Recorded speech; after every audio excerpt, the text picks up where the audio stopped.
ABC Gippsland has been out and about speaking with Traralgon-based disability advocate, musician and artist Phillip Chalker, who has an exhibition at the Latrobe Regional Gallery's current Art for All exhibition. And Phillip plans to start running art and craft workshops with other people living with disability, and makes his art with the assistance of technology because Phillip has lost his sight. Rachel Lucas spoke with Phillip Chalker. Hi everyone, my name is Phillip Chalker, also known as the Blind Creator.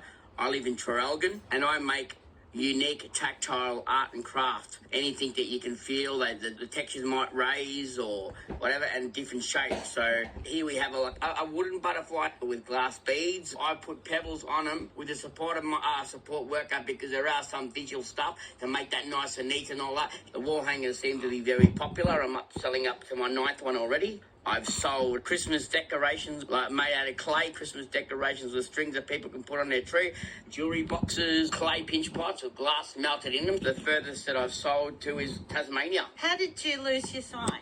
I started off as 5 years old with retinitis pigmentosa. I was blind in one eye and a little bit of sight in the other. 2021, I went in for a laser treatment. My eye was stinging. I had to get in for a laser treatment, and then I knew that I was going to come out with no sight. But I reckon ever since my art and craft and all this, my senses have really kicked in, you know, because I wasn't doing this at all before I lost my sight. I was only a music teacher and, you know, playing guitar, teaching people how to play the ukulele and all that kind of stuff, but not when it comes to art and craft like this. And so how do you tell what colour the beads are? I actually use an application called Be My Eyes, and Be My Eyes is a simple person like you anywhere around the world. And all I have to do is get camera to camera, and then I can just say, can you tell me what colour these beads are? And they see it through their camera. They've helped me to paint my flower vase here. I've had people help me to paint. Right. So they see me and they go, no, you missed a spot. You missed a spot. And then I check it the next day with my support worker, and you've done a good job. So it's a bit of a collaborative effort using technology. Anybody can download Be My Eyes. Be My Eyes is an application for people who are blind or visually impaired, where multiple volunteers all over the world. So depending on what day, I could get an American person come through. I could get anyone from other countries come through to assist me. I have my own ways of labelling my paint. On the bottom of all the paints there, they've got little letters on them. So it says green, it says yellow. I put some raised letters on it, because if I was teaching the keyboard, I would actually put those letters also on the keyboard. A, B, C, D, E, F, G, so everybody knows the keys on the keyboard. With all of these little systems that you have, you're pretty accurate. You've got a butterfly here with blue and green wings and a nice blue border around the wings, and very evenly spaced as well. Do you do that all by feel? Yeah, I do it all by feel. To be honest with you, I'm not going to know whether I am putting him in the right spot, probably, but I'll go to container, blue, go to the next one, dark blue, light blue, like that. The idea of my products, everybody, they're not always going to come out right, but you'll get close to your buyer anyway. Because you did have some sight in your eye, does that help you with colours? You can never ever explain colours to a blind person. I've seen two sides of the world. Don't ask me to describe blue, but I've seen blue. That makes sense? So you know I've seen red. Yeah. I've seen yellow. I kind of know the primary colours because I did that stuff in high school, you know, when it comes to textiles and all that kind of stuff, learning how to mix colours, and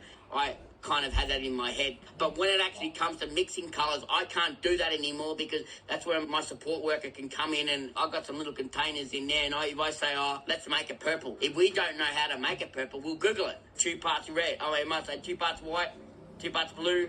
As a blind person, we always go through tactiles in our life. Whether you use a cane, you're feeling the different textures on the ground. I know that's wood because I can feel wood. If I bump into a fence, you feel different kind of fences. You're always in the tactile mind, being blind. And we're sitting in the sun at the moment. And I can feel that a little bit. See, this is the weirdest thing too. I can tell when it's going to rain, and you might get a watery feel through the air. It's hard to explain. It's just senses. It's just senses kicking in. Since I've lost my sight, the touching and feeling's gone more better. The smell's more better. What about your intuition, your sixth sense? When you meet somebody, can you tell if they're a threat? I actually go by tone, the voices and all that kind of stuff. Like, being a busker, I've been robbed a couple of times because I can't see it. I don't know if anyone's taken things from my guitar case, and some of them don't talk, but I do know who to steer clear from and who not to steer clear from. I've got a sixth sense like that. I can even tell when someone's feeling down or if they're not interested in talking or whatever. I just let them be. You can hear in their voice. Yeah. Tone of voices. Tell me about your glasses. This is something that's straight out of James Bond or a science fiction movie. These superpower glasses you own. I actually operate it on the side of my head like a little mouse pad, and I can set different things. I can look at a book and it will read a book to me. It'll actually start reading a page out to me. I can scan a page out of the book. So you can give me a document right now and I can scan it, it'll read it back to me. I can batch scan multiple things at the one time, so I'm in class. And then we've got find people detection. So I can put your name in my phone, then when I bump into you, it'll tell me who I'm looking at. My head has to look at it exactly because it's only a little tiny camera up on my right-hand side. Sounds like the Terminator. Some of these glasses rely on AI. You know, don't always believe AI because you might get recognised as a nice 18-year-old person, but you're really 40. With all of this new technology coming out, I guess it would really help you with your independence, though. It does, but the problem is the NDIS doesn't recognise some of them.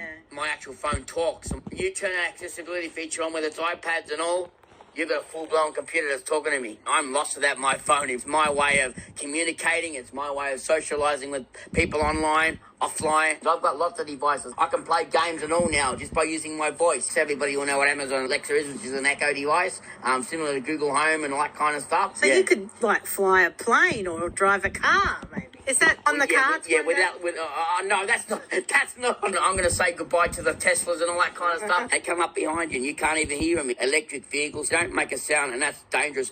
I'm not going to be a blind person that gets behind a wheel. That's one thing I'm not going to trust. Yeah. No way. That was Traralgon based